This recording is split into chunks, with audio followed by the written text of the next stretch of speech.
ओ what's up भाई? भाई दिमाग खराब हो गया मेरा तो। Mix mastering is such a complex shit man. कल 20 घंटे लगाए इस गाने में। सुनना जरा कैसा लग रहा है। क्या बात कर रहा है? 20 घंटे का मिक्स कर रहा था और तू तेज क्यों बोल रहा है? भाई कुछ कह रहे हो क्या? Abey yaar. So let me show you some mixing habits to follow.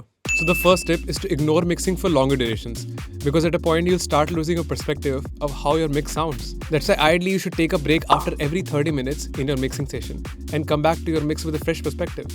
So for the second tip, you guys have got to stop listening to your music too loud. Set a fixed master level for your output and ignore changing it often. Another habit, which is a big no, is that you've got to stop mixing in solo. Always mix in context of 2 or more tracks while making your changes in EQ or compression or so forth.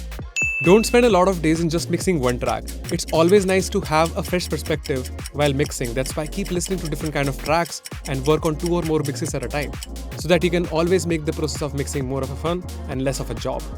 And last but not the least, guys, please organize your sets. Color them and manage them and group them in such a way so that you can always go back to them really fast and efficiently just mix your tracks. एक number भाई। अब कोई कान का doctor भी बता दो।